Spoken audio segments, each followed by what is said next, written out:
Great. We got a lot of people coming in. Thanks everybody for being up past my bedtime. East Coasters, that is. And sort of my pop quiz for the evening. This should be an easy one for West Coast, maybe West Coast people, the time zone. So the picture behind me, anyone know where this is? Sort of at a high level and also more fine grained also. I'll get out of the way, if you will. Well, I kind of get out of the way. I won't answer because you sent me that picture when you were there. I did. I did. I'm gonna get you out there one of these days. It did look like there was room beside you. There was. I'll save a spot for you.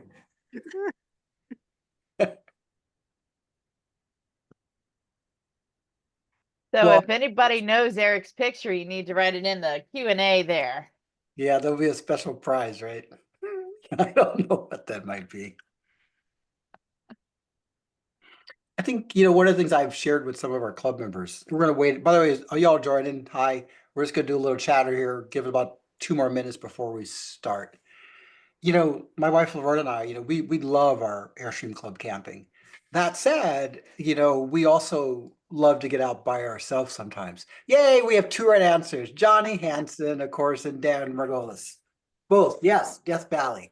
Although you could have removed the question mark and it would have been more definitive. But yes, yeah, Death Valley.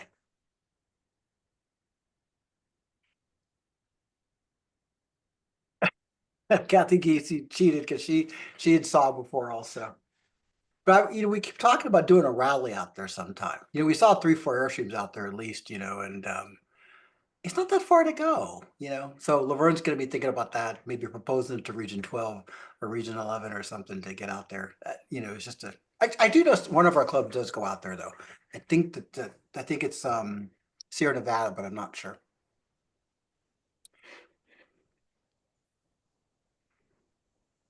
All righty.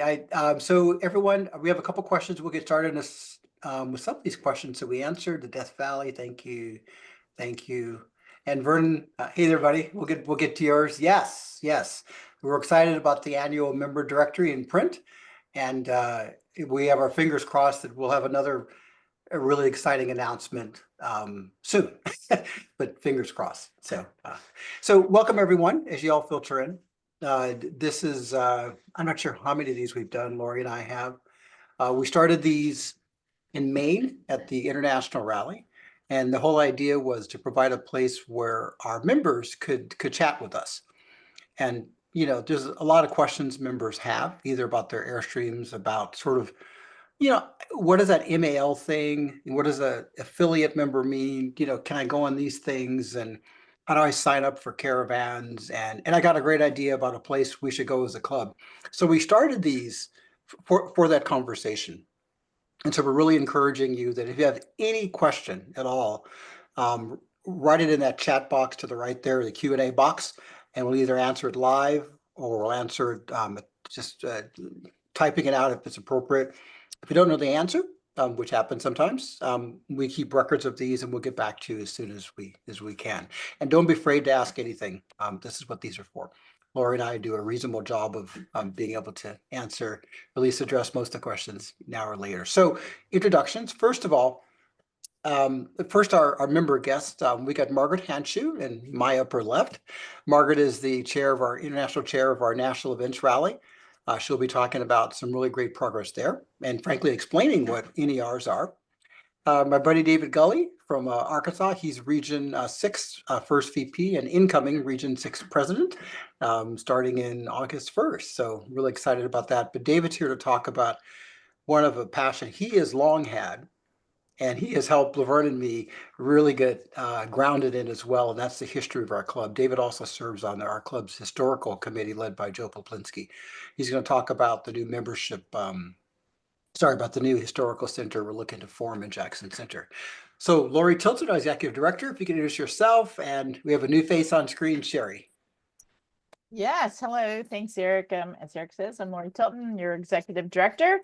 And Sherry McCabe is on screen with me today. She is our newest team member at HQ. She is our marketing and communications director. So she has jumped in with both feet. And we're really excited for the plans we have coming up this year. Along with Sherry and myself, we also have Amanda Hughes, Amber Regula, Corey Maxwell, and Jen Thomas, who is manning the fort there in Jackson Center right now. Big old Jackson Center at our new headquarters. Yeah. Awesome, thank you.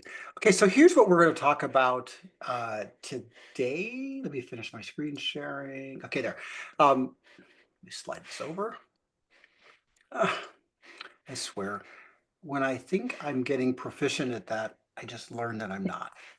You know, when you have multiple screens as an art, or rather a procedure to share it such that you can see it at the same time as actually presenting. So this is just a template, by the way.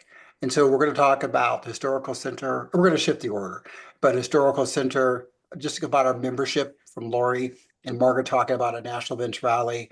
I'm gonna address some of the recent, concerns our local clubs and regions international have had about spearfishing and spoofing. Basically getting these random emails or text messages. We'll give an update on courtesy parking, and then just talk about some other stuff. So I'm going to hand it off first to Margaret. Margaret's got to take off. Thank you for squeezing some time out tonight for us. So Margaret, on to you. Hey, everybody. The job I do with the club is I'm the chair for the national event rallies. You might not know what one of those is. These are special rallies. They can be as little as 20 airstreams or up to, 100 or 200 airstreams, but they are geared towards all members, and it's they're usually centered around something like the Albuquerque Balloon Fiesta. That's the biggest one that we have. The Rose Parade Rally, things that are iconic events, or they could be for music festivals. They're all kinds of things, but they're marketed through the Blue Beret and through the ACI website towards all members, and the goal is to be appealing so that anybody can join. So that's what makes them very special. In the last year, since I've been doing this job, we have added quite a few new ones to the list. We have Silver on the Seas, which is the first Airstream cruise. It seems kind of funny to send Airstreamers on a cruise, and we realized that we're all travelers and we're adventurers, and we like to travel in a group together. So we just thought we would put one of those together, and it's been very successful. I think there's up to 60 Airstream rooms booked, so that's more than 100 people are going on this first Silver on the Seas cruise. We're really excited about it. I can let you know that March 5th is the deadline for our block of rooms. So we have a couple more weeks to book rooms on this cruise, and all the levels of rooms are available. We're going to be sending out an email after this call in the next couple of days with some background information, links, and things like that to the things that I'm mentioning. So if you're interested in one of these rallies that I'm going to be talking about, then you can definitely book it. Anyway, Silver on the Seas is coming up this July. That's the first one of those. So we got to thinking the next logical step would be a river cruise. And so I'm happy to announce that our very first international Silver on the River rally will be on two rivers in France, and it'll be in 2026. So again, there'll be some more information about this coming out in an email. It'll be listed in the Blue Beret and all the normal channels to share information. But Silver on the River is going to be very special because you might know that the river boats that travel on those European river cruises are smaller. Well, this one, in fact, has 55 rooms, and our club will have access to the entire boat. And another special thing about it is we can invite friends and family. So, you go on the cruise, you want to invite your sister to come with you. She doesn't have an Airstream, it's okay. So, anyway, lots more information about that coming soon, but we're really excited about it. Another rally I want to bring up is the Calgary Stampede. Again, first week of March is when they're hoping to wrap up their registration for that. That's the first week of July. And the Calgary Stampede is a really big deal. It's a rodeo, but it's way more than that. They like to call it the greatest show on earth. And there's rodeo, there's musical performances, there's the whole city is all about the Calgary Stampede, and it is a spectacle. I haven't been myself, but I have talked to people who have, and it's amazing. So they're wanting to finish up the registration for that, I think the first week of March. And they have a great campground picked out where it's a full service campground, lots of amenities, and then you'll take a bus to and from the Calgary Stampede grounds. And there's a beautiful train ride as a part of the rally and some meals. It's really going to be something special. A couple other rallies that we started off with for the first time this year, Stitchin' and Fishin' in Texas. If you are a quilter or a crafter, or maybe a fisher person, this rally is for you. It's full this year, but look for it next year. Next month, we'll be streaming on the Strand, which is a Mardi Gras in Galveston. This is, I think, the third year for that rally. Wine Quest 2025. This is a rally that we'll visit 2 different wine regions in California. It'll be an every other year rally. These national event rallies, they can really come in all different sizes and shapes. They can be every year, they can be every other year, every third year. It can just depend on what it is the host wants to do with it. They can be little, they can be big. It could be based on bird watching, or it could be on, car races, anything you want to do. So I want to talk a little bit about how you can get involved if you have some ideas about what you think would be a good national event rally. First of all, you can always contact me. My name is Margaret Hanshoe, and I'm pretty easy to find on the ACI website. And what you would need to do is come up with an idea, and you need to find a host and also a sponsor. So here's an example. My family co-hosts the Rose Parade Rally, which takes place every year in Pasadena. If you haven't been to this rally, I invite you.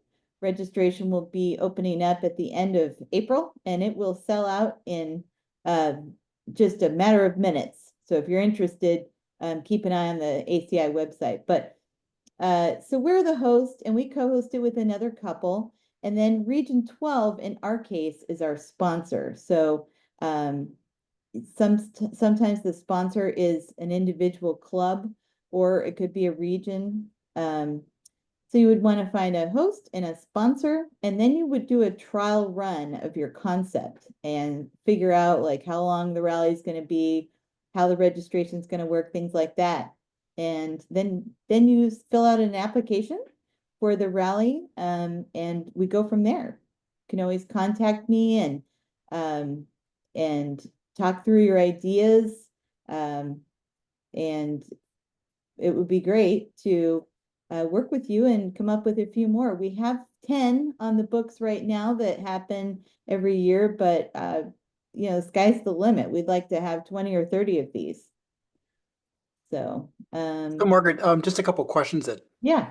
popped up tonight, but I often hear when I speak with people. So can anyone go and sort of, what does you kind of said it, but what does an NER have to do? Is it about a place or an event or just a general thing? How do you think through those things? It could be anything. I think a lot of them started off around like music festivals, for example. But it it really is just limited only by the imagination of the person who wants to put it together. So the appealing thing is that everybody finds out about these kind of at the same time. It's not something that's only advertised locally within your region. They're in the Blue Beret, they're on the ACI website, they're shared with Facebook throughout the the whole country and the whole international club. So that's what makes them so great because everybody has access to them. So for the Rose Parade, for example, this year we had one Canadian from Canada and two Canadians that live in California now, but so there were three Canadian flags flying at the Rose Parade. And it seems like there's always somebody from Canada, which is awesome. And we had 9 states represented. So and somebody came from New Hampshire, like drove out for the Rose Parade.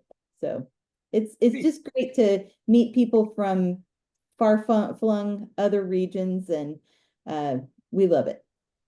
So you guys heard Margaret. Thank you, Margaret. If you have any ideas, contact her. And usually it starts with you may have access or know something or know an event. Talk to Margaret, and she can work with you to help evaluate it and get it going.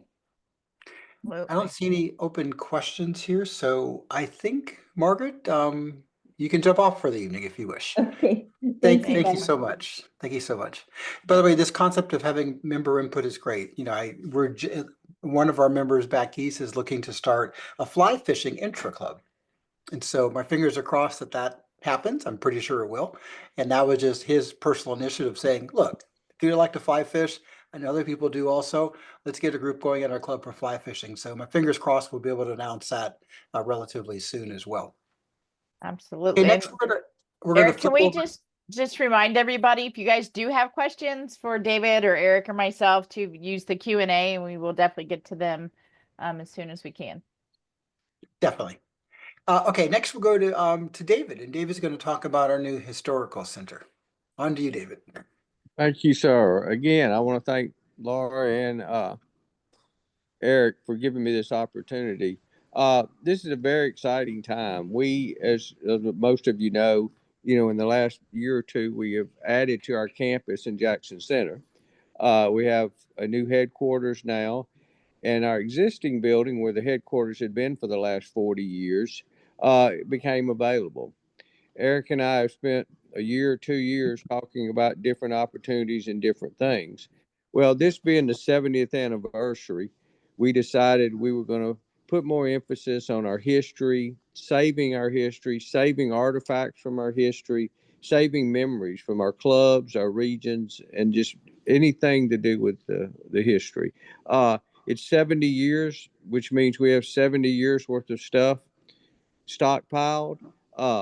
Before we had it in just a storage room, literally. I think it was / Eric's office also, adjacent to Laurie's office. So, this past year we went and knowing that moving and construction, and we brought all that stuff. As a matter of fact, it's all here at Little Rock because we are going to be starting a scanning project as recently as next week.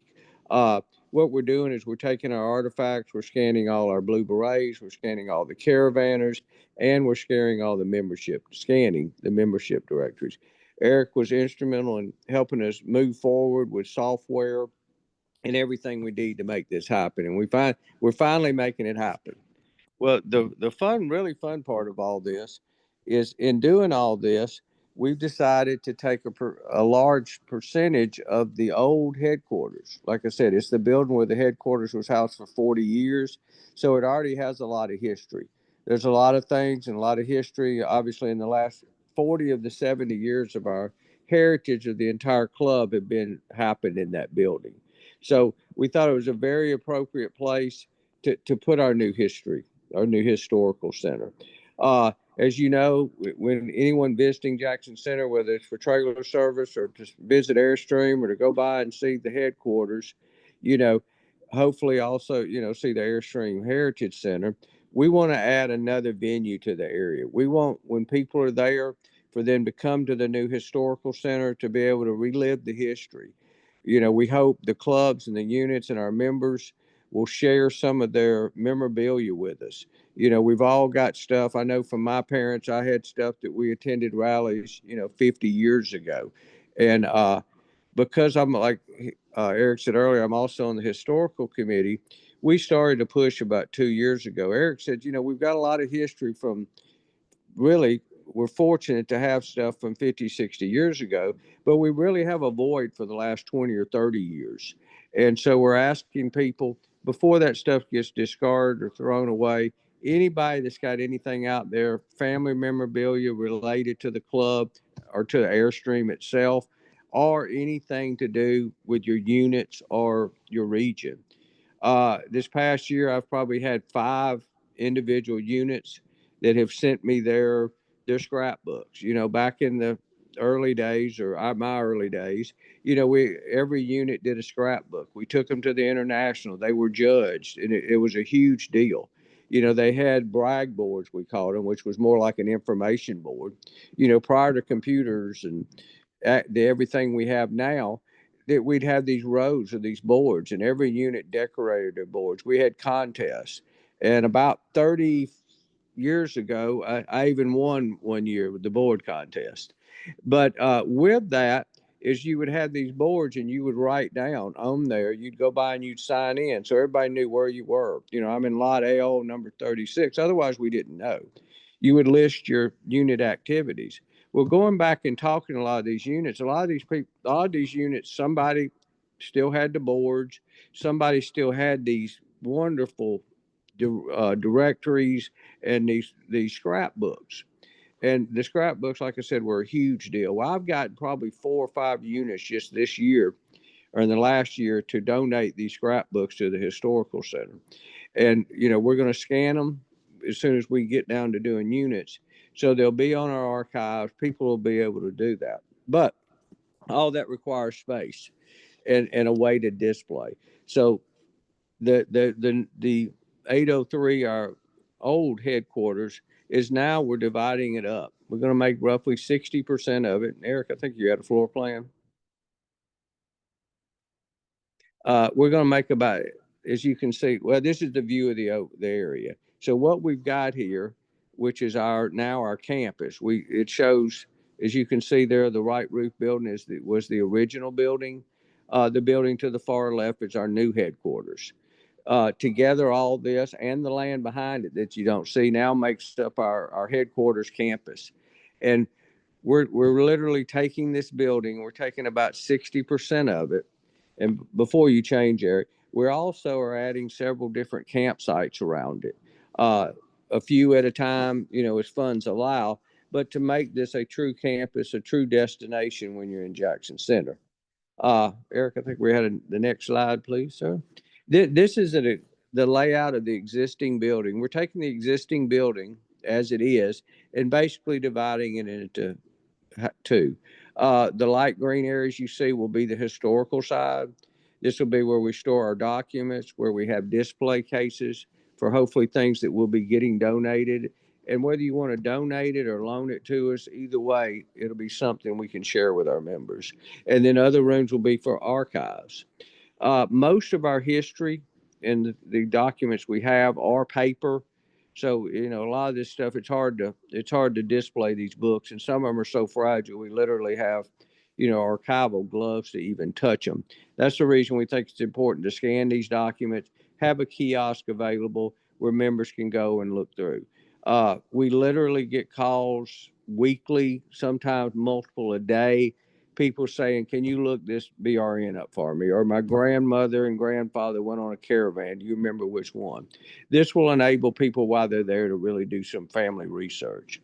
The other part of the building will be part of future plans to turn it into a members clubhouse, a members lounge. So the people that are staying on grounds, the people that are in town, will have a place to come, not only rest, visit with their friends, bathroom services, hopefully one day even have laundry room services. And this will be another project we'll talk about. the beauty of this is we have formed, as Eric said, we formed a new foundation, a WBCCI historical foundation, and we have been approved by the state of Ohio, and we have filed for our 501c3. We finally got final documents and submitted them as of today. But we're looking forward to, like I said, reaching out, asking our members and vendors and everyone to help us support this project. But also, what's more important right now is in visiting with units and visiting with people, we found out a tremendous amount of people have discarded these things that I talked about. You know, that these books were big and heavy, these boards were big and heavy, and along the way, they've just, you know, now that everything's digital and everybody's newsletters comes out digital and everybody's got a, you know, their phone, got a camera in their hand, we're finding it hard to find more and more of this stuff.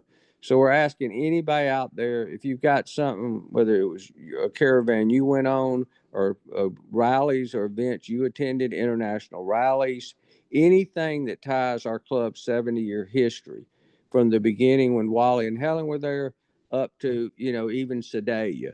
That's the kind of stuff we're trying to save. Like I said, we're excited about it.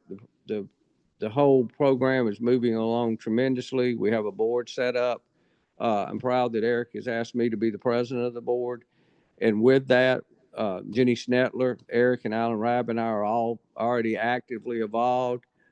We already got people calling on how to donate. So we're really in an exciting stage of this. And it's just even going to get better. And like I said, what an opportunity for our 70th anniversary to be starting something that ties the history all together. Eric, I think we may have one more slide there. This is just kind of an overview that Eric and the team worked on, kind of what we, just to show you what we submitted to the state of Ohio. You know, we have to base everything and try to make it a historical center, but also for educational purposes. We have broke down our purposes to preserve, honor our heritage, display it, and then educate as much as possible.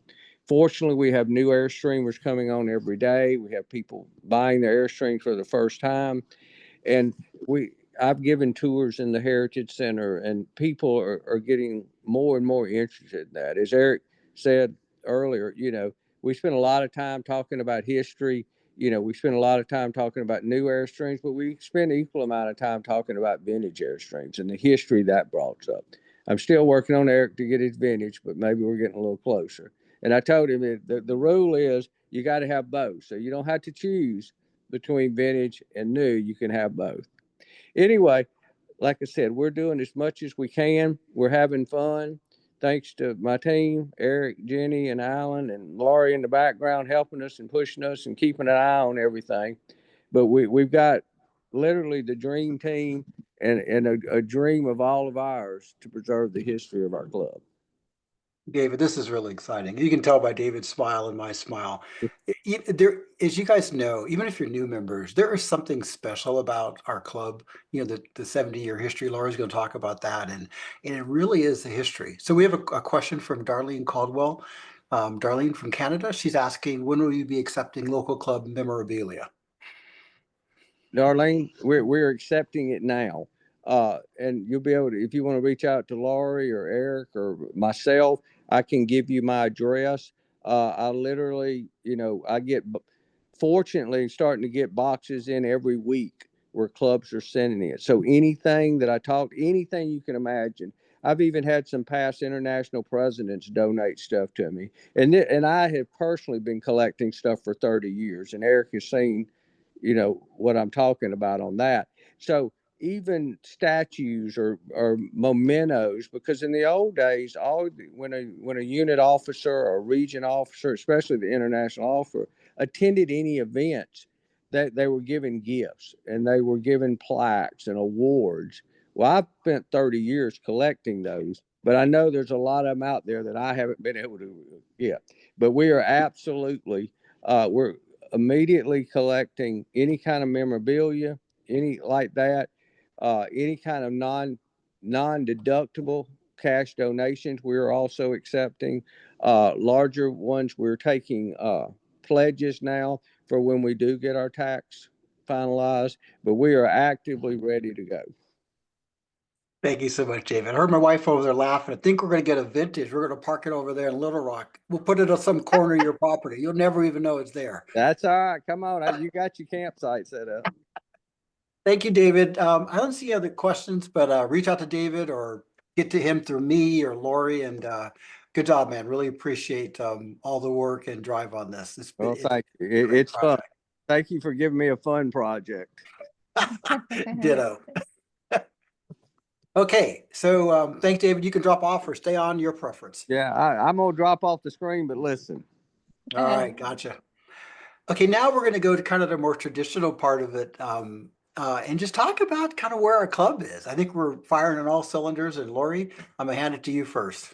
All right. Well, yeah, let's talk about membership. So, of course, we have a great team in HQ trying to keep the wheels on the right side and keep rolling down the road. So in 2024, I don't know if you got my slide there, Eric, but in 2024, we closed out the year with a 25-year high of memberships. We had 10,064 memberships, which we have not had that since 1999. So we're super excited that the growth is continuing. It's very steady over the last, since about 2015, actually, last 10 years. So then also in 2024, we had a really strong new member growth, which we had a total, next slide, please, of 2,900 new members. And as you can see by this graph, it's just continually growing and growing.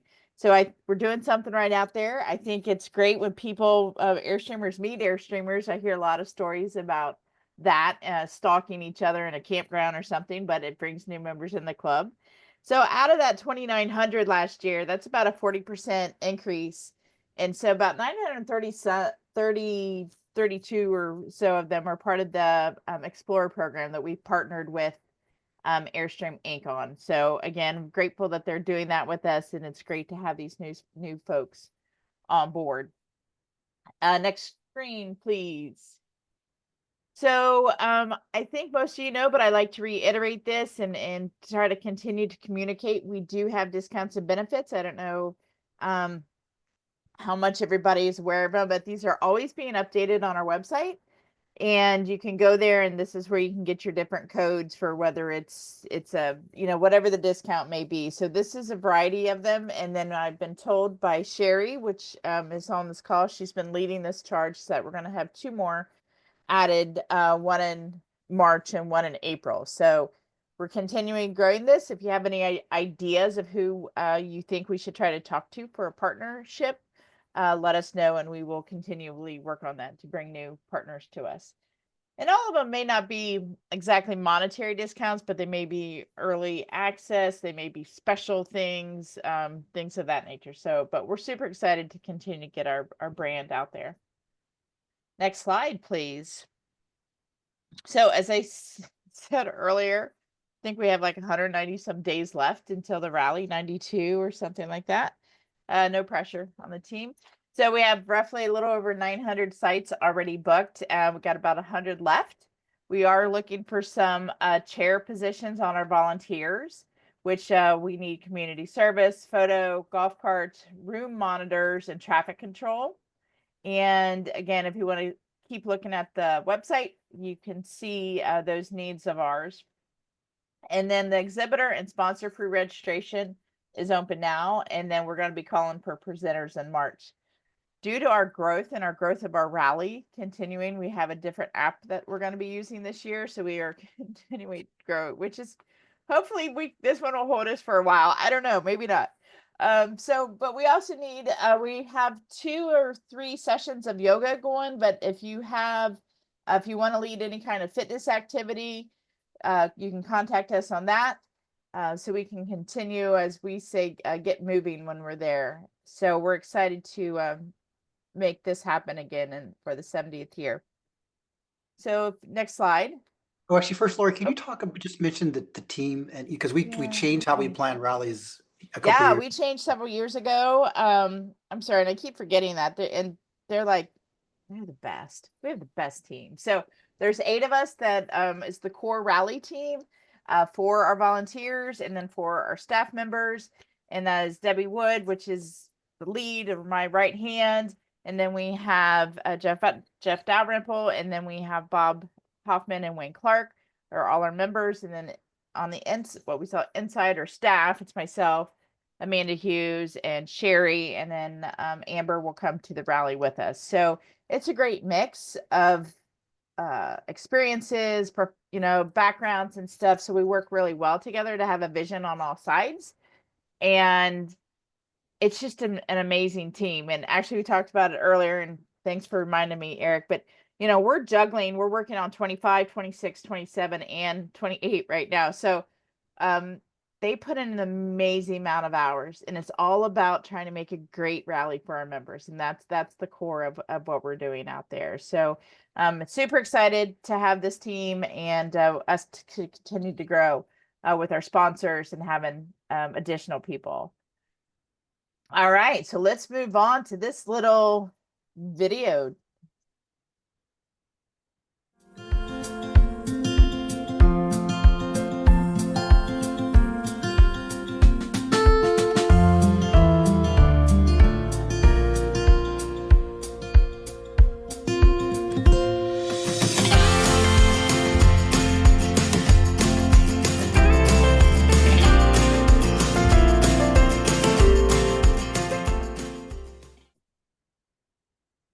So this little clip that Sherry made was pushed out on our social media channels a couple weeks ago. Plus, we also did a press release, and I believe RV Pro picked us up and did an article about us in our 70th year. So next slide, please. This is really going to be a special year. And it's to me, it's great how we're working on the historical center. It's our 70th year. Kind of all this is kind of coming together this year. So it's going to be a year-long campaign. The team at HQ, along with Joe Poplinski and David and everybody, we're working to do a great year of just continually celebrating this club. And we're going to do local clubs are having rallies, regionals are having it. We're going to have a huge party at York. Just not talking about it, but we're going to have a birthday cake. We're going to have all kinds of fun stuff. So the other thing that I think is amazing is Sherry and Barb Darian and the rest of the team will be working on some oral history projects, talking about collecting stories and photos from current club members, just about their journey here, whether they're second or third generation. It's amazing how many generations of families we have in this club. And so all that's going to be going out in a couple weeks. So we can start collecting that. We have a new, I guess I can say it, we have a new system or way that we can collect photos and videos, which we're going to be launching, which is all part of this. So we're super excited about that. And that kind of goes into also trying to remind everybody about our, Big Reds, the Stars that we do every 5 years, or Maple Leafs if you're up in Canada, just to really emphasize the longevity of so many people in this club.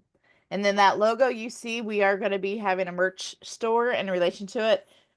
So you'll be able to get some decals as well as embroidery stuff and things of that nature. So check out our website. We have a page dedicated to this about the ACI 70th anniversary. So looking forward to continuing that throughout this year.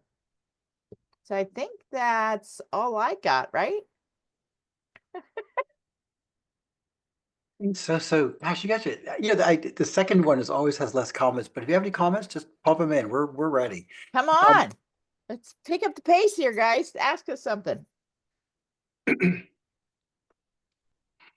Vernon asked, hey Vernon again, he asked about looking at a legacy decal.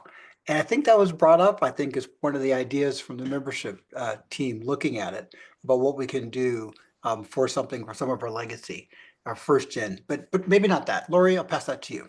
Well, first of all, they got we don't officially have a legacy definition within the club. It's been used multiple ways. So the membership committee is going to work on that. And they are going to talk about doing some different, maybe at the 20-year changing the star color, things of that nature. So there's all kinds of things in the works that is being worked on with Barb Darian and the membership committee on again, continually just spotlighting the history within our club and recognizing those who have stayed in the club for multiple years. Thank you. Okay, so I think I'm going to go through something. So I'm going to go through this kind of quickly. Cybersecurity and phishing.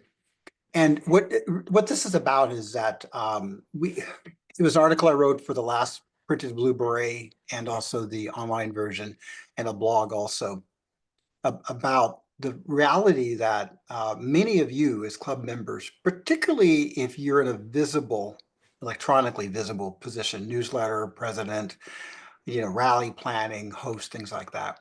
And what started to happen more and more over the last few years is that you're getting targeted emails or texts that purport to be someone else, and that's called spear phishing. And what's interesting about them, of course, is that they come across very personal often, and they understand the context of your relationships. They know, for example, you're an Airstream club. They know that you're the membership person. They know your region president is this person's name. So these things understand the context, and it seems like, oh, it must be real. And later, after you waste a bunch of time, you may find out, oh, they want me to send them gift cards to some strange country, and you realize no. I'm going to talk a little bit about that and how we are now encouraging and recommending to local clubs what to do in regions. First of all, I'm just going to go through this really quickly. It's sort of like spear phishing is a term for it, and it's really targeted attacks on people. So the question is, how do they get my name and my email? Well, there's generally two ways. Generally, one is that it's through a data breach. And so I just listed some in 2024. There's a whole lot of some of the core systems and providers, even the government, that succumbs to a security attack, and they give up information, usernames, passwords, social security numbers. It's a huge concern because if anyone can get part of your information, there's other ways to kind of string together other parts to understand more about you. So data breaches are one thing. But for our club, it's more likely the second bullet, that the information they gathered to know about you came from your public websites.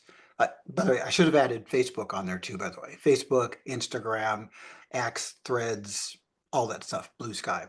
So, but often it's because you're on a public website somewhere.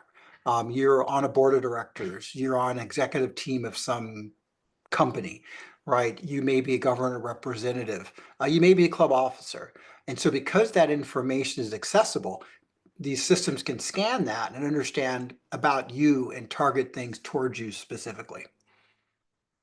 So I wanted to talk a little bit about how, sort of where this information comes from within our club context. And we can't manage the external data breaches, but what we can do is we can take more care of our information and to only make it visible when necessary, where it helps our members. So there's kind of two things, right?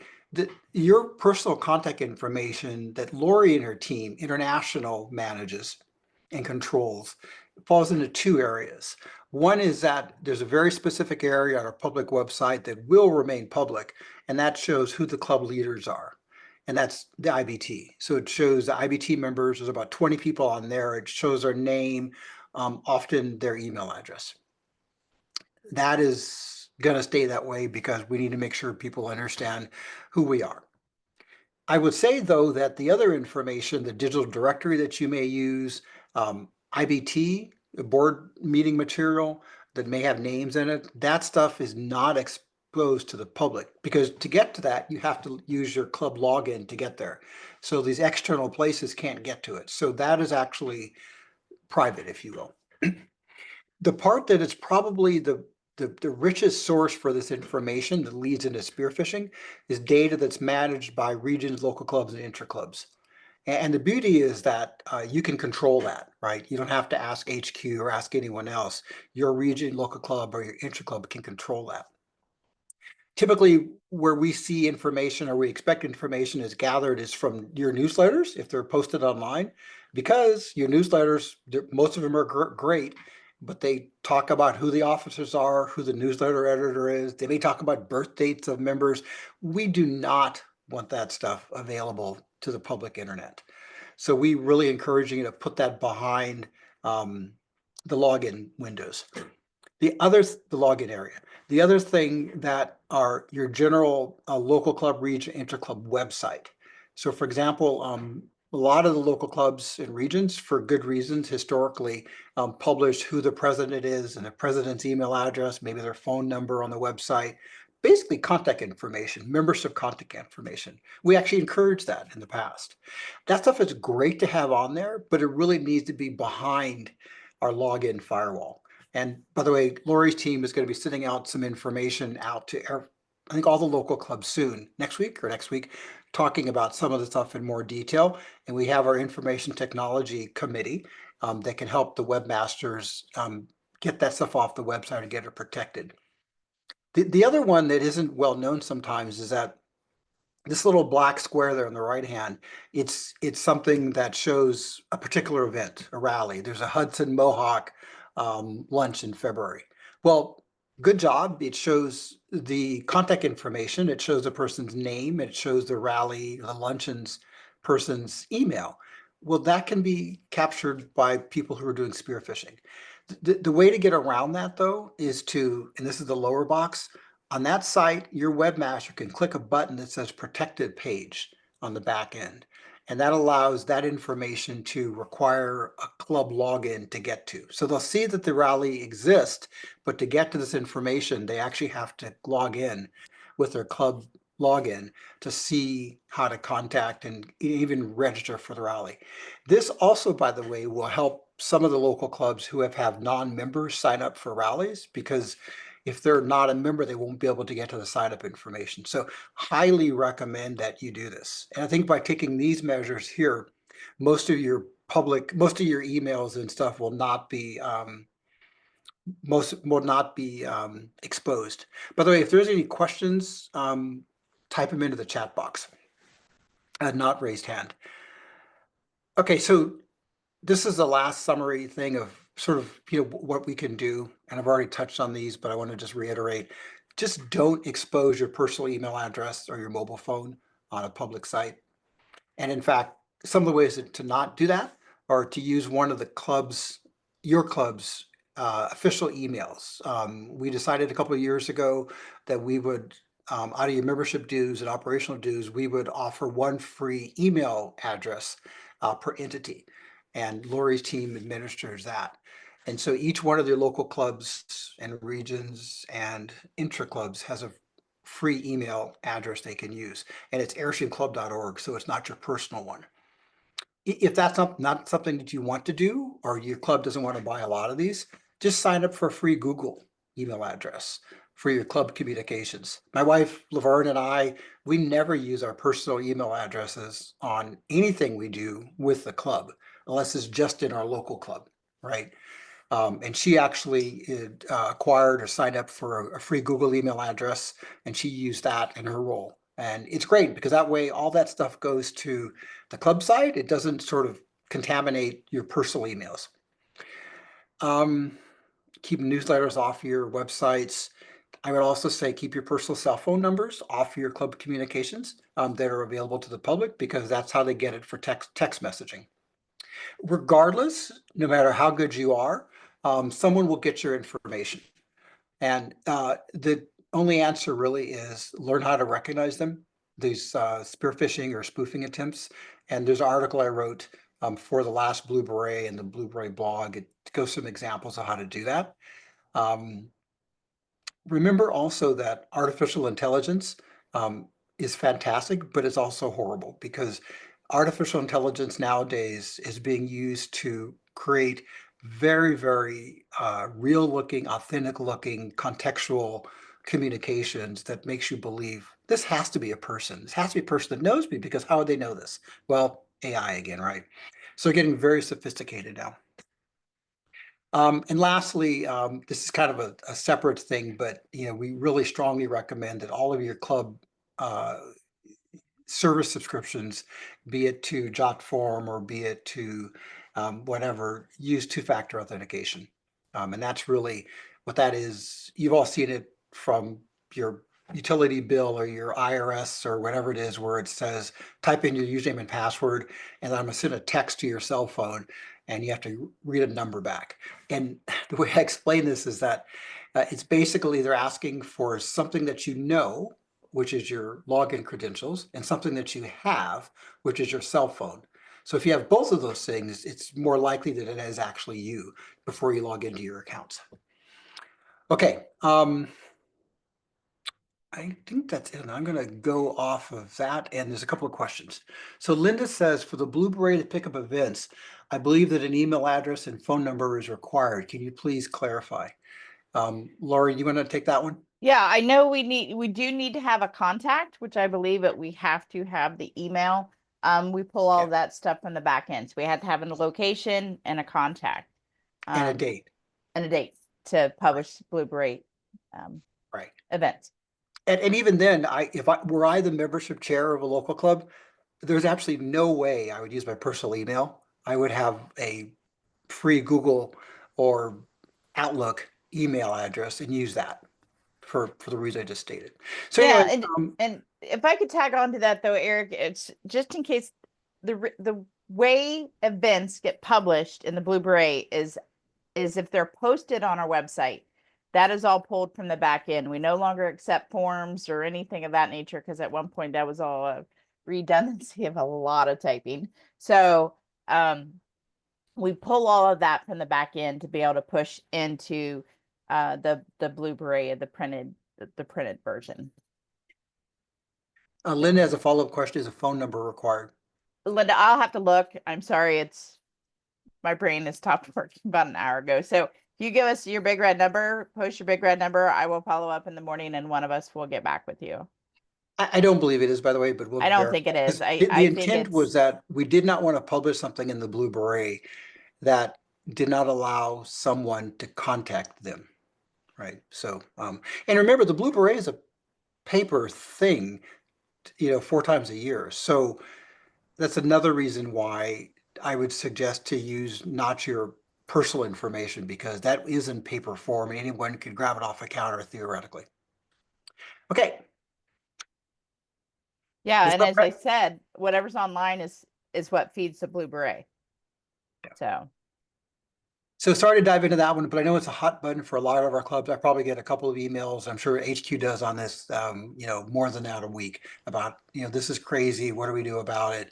Is it really me? And, we've heard a number of stories where local clubs have surrendered cash and drained their club accounts because someone that sounded like their president asked them to transfer money to a certain place. And us being trusting people, which in general is good, we did it, but the money's gone. Okay, I am going to switch to something much more enjoyable, and that's courtesy parking. I know Kathy Giese is on this call. Kathy Giese is one of our executive council members, and Kathy took on this project with joy, I have to say, about a year and a half ago, and it is doing phenomenally well. And just by way of explanation, if I could see your hands, I would ask, but I'd say probably less than 10 or 20% of our 10%, 20% of our members use it, but it is really good. They just don't know about it. So courtesy parking is an alternative to a KOA or a campground.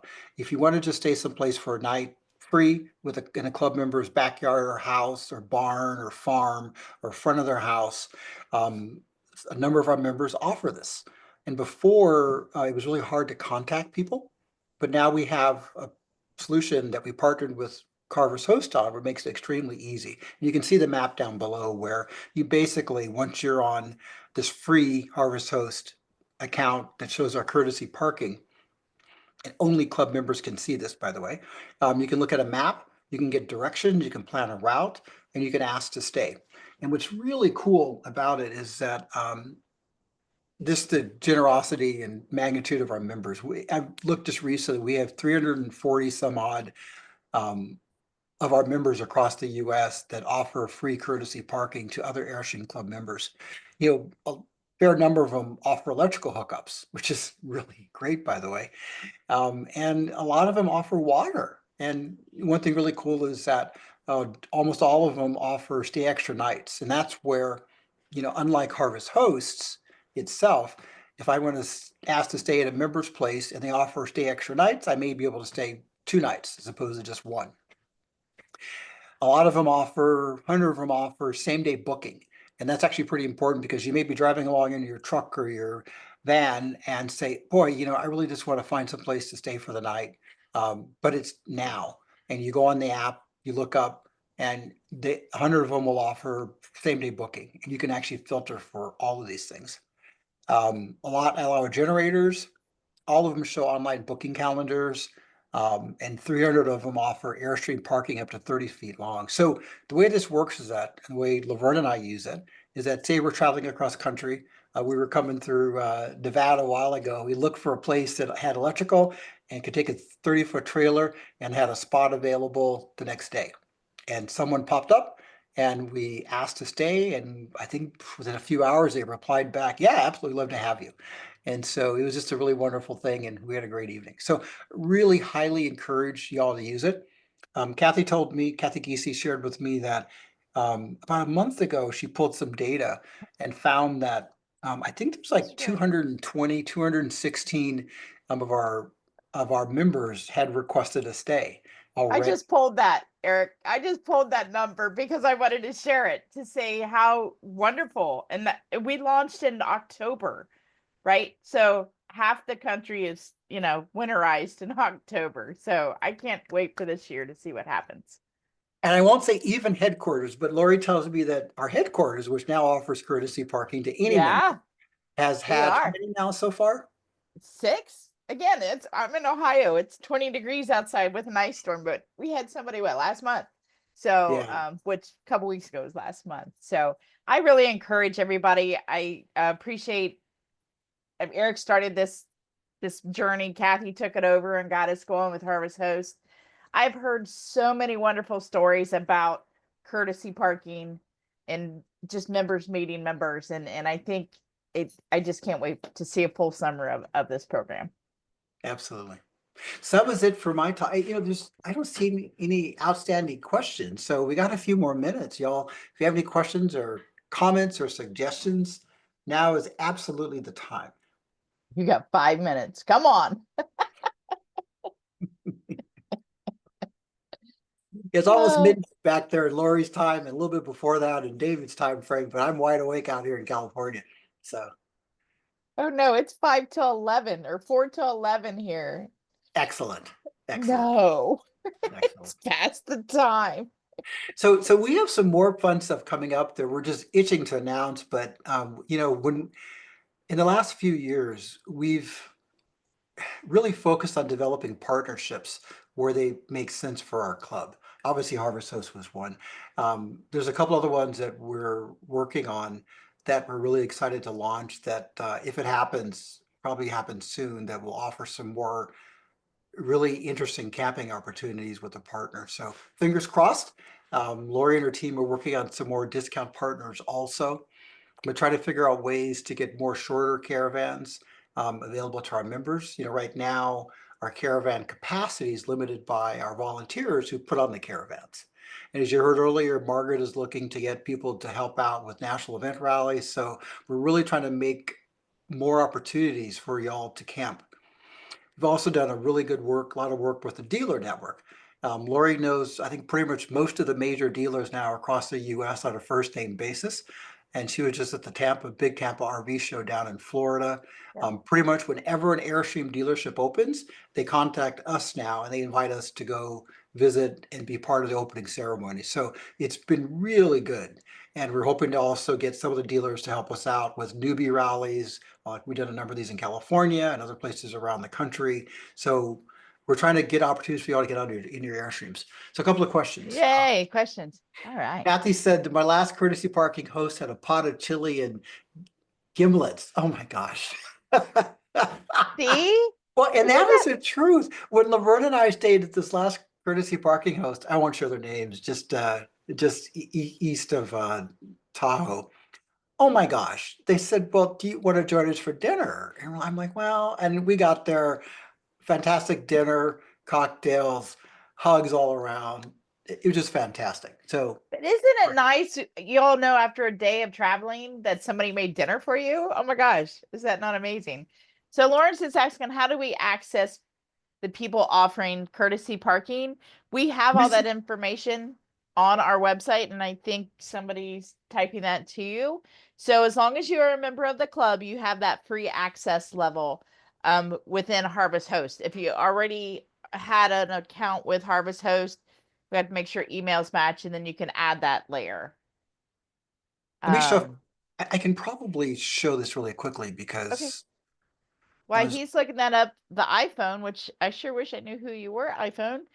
Great job, friends. So any chance we could touch on how we are getting excited about upcoming EC elections, encourage folks to consider come. okay, before you do Absolutely. that, let me just show, I got this map up and going finally, not finally, but, okay, so here's the Harvest Host app, and the information you can get from HQ or look up in one of the newsletters about how to get logged in. So basically, because Laverne and I are Airstream Club members, Harvest Host synchronizes with our database and says, if you're a Harvest Host, if you're a club member, use our app, and here's the places. So for example, I can say that, look, from a dates, I want to find some place for March 5th and 6th. And I want to filter my rig length. We have a 30-foot Airstream. And yeah, I want electrical and I want same day booking. And so this is it right here. And then I would say, okay, well, let me just see. Look. Oh, HQ was at the top there before you scrolled in. HQ's at the top. Yeah, before you scrolled in. See, right there it says HQ gathering Where? place.